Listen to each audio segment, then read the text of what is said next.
So a chronological retelling of the second act of this movie is just not going to work. We're going to go mission by mission through this time travel shit. So I present to you the Avengers Endgame Act 2 time travel timeline. Think of it as a flowchart that I created because I'm fucking bored and I'm a loser to help you better understand the 4 different divergent missions of the time heist. Keep in mind, going from here to here takes all of about 10 seconds of real-world time. To help streamline this, I created a superhero color key. Also because I'm a loser. Iron Man has gold like part of his suit, Cap blue because of his suit, Hulk green because of his skin, Ant-Man because of dark gray because of his suit. We'll call this Team 1.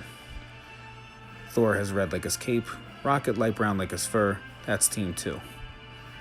Nebula light blue because of her skin, War Machine light gray because of his suit, Black Widow pink because she's the only human female, and last but not least, Hawkeye gets purple because that was the color of his suit in the comic books.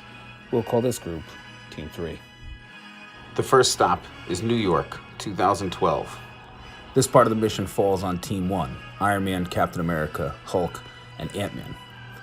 Upon arriving, they notice that this takes place during the battle in New York from the first Avengers movie. Hulk then splits off in search for Doctor Strange, while the others remain in the area of the battle. Upon arriving, Bruce is confronted not by Doctor Strange, but the Ancient One, who informs him that Doctor Strange is still a surgeon. He's about 5 years too early for Stephen Strange. Bruce says he's here to take the Time Stone, in which the Ancient One's not having it, and she just pushes him out of the Hulk and into the astral plane. We get a little more time travel exposition where she explains the timelines of her own because, magic, and how removing the stones would cause new realities where they'd be defenseless. Bruce promises to return them all back, but she also ain't buying that either. Then he tells her that Doctor Strange just gave Thanos the Time Stone and doesn't know why he would do that if he couldn't do it. She then realizes that it must be this way for a reason, decides, you know what? I'll roll the dice and trust you. She just hands over the Time Stone. Bruce gives a little nod, and then boom, he's back to 2023. Meanwhile, Tony, Scott, and Steve are in search of the Mind Stone in Loki's scepter and the Space Stone in the Tesseract. The group's already captured Loki, in which they make Hulk take the stairs because he's just too fucking big for the elevator. When they get to that point, Tony flicks Scott into the case of the Tesseract, a la the paper football game from earlier in the movie, and then bails out to the ground floor. We cut to 2023 Cap as he enters an elevator that has SHIELD agents carrying the scepter. They think something's up, and he drops a "Hail Hydra," and they just hand it over. That's a callback to the great elevator fight scene from Winter Soldier. We go to the ground floor where Tony's in disguise. They fake a heart attack on 2012 Tony, and Hulk comes barreling out of the stairwell, pissed that he had to take the stairs. The Tesseract goes flying, Loki grabs it, poof, he's gone, setting up the likely plot of the Loki show that's going to be available on Disney Plus streaming later this year. We cut back to 2023, Captain America coming face to face with 2012 Captain America.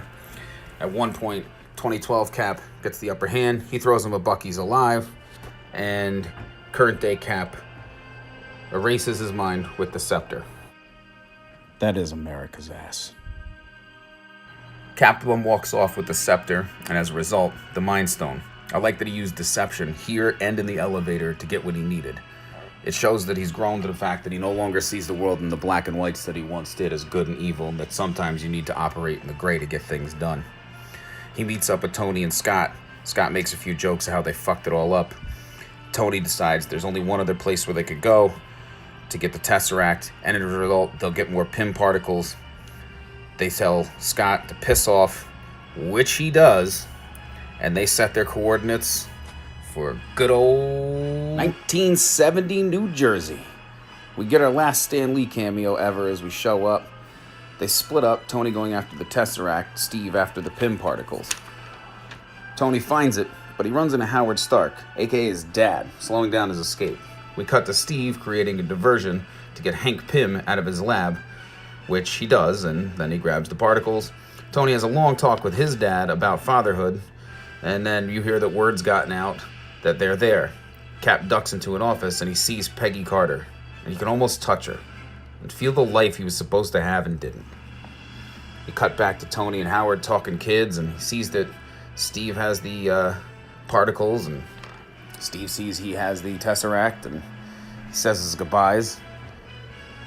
And then they're off, back to 2023 to join the rest of the team. Now we move on to my second and admittedly least favorite part of the time heist, Asgard 2013, which is weird because we get two of my favorite characters, Thor and Rocket. When they get there, we get a spot of Loki. Not bad for a guy who's been dead since the beginning of the last movie to be in this one twice. They're there to find Thor's old boo thing, Jane Foster, and extract the reality stone, or ether, from her with this little dildo looking thing. Before that can happen, they run into Thor's mom, and it clicks with me. Oh, I know why I don't like this part of the movie. It takes place during Thor the Dark World. Yeah.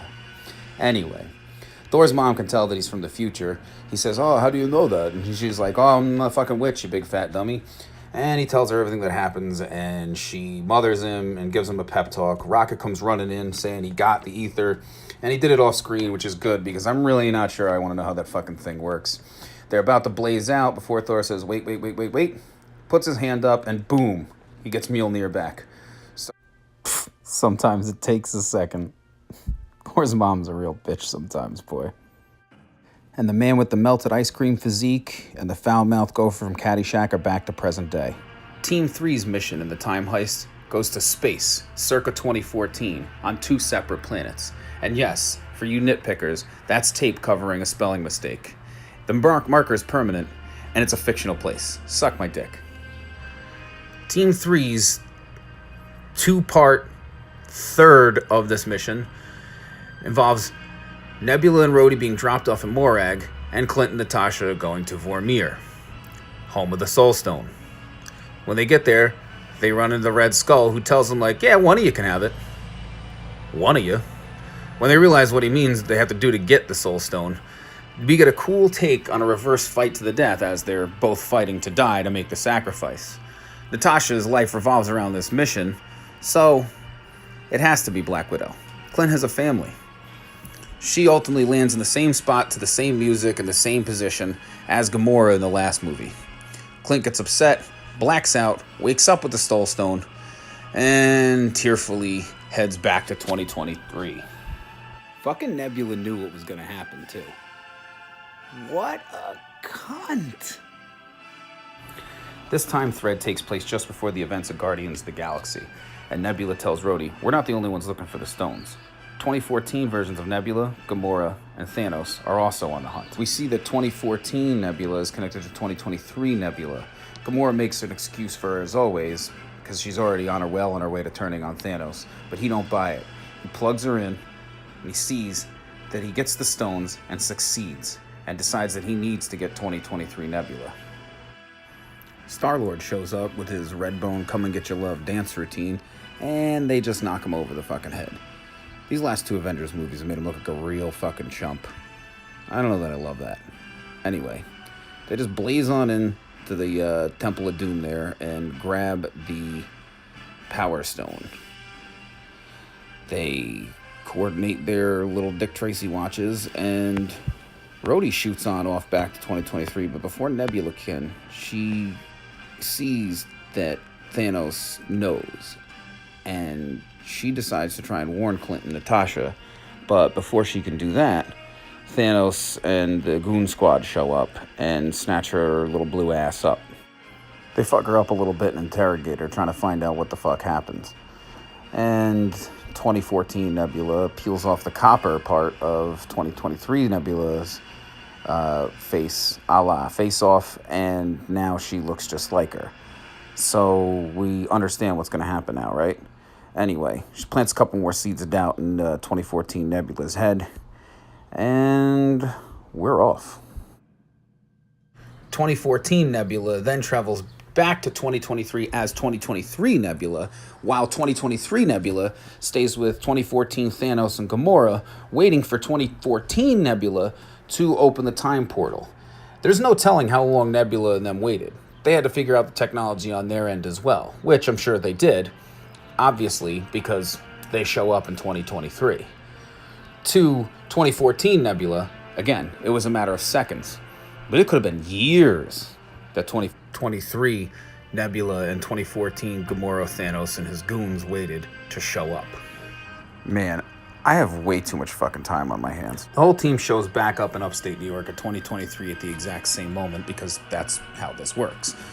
They're all looking at each other like, oh my god, it worked, we did it, yay, we're the best. And Hawkeye's got a look on his face like, let's not go sucking each other's dicks just yet.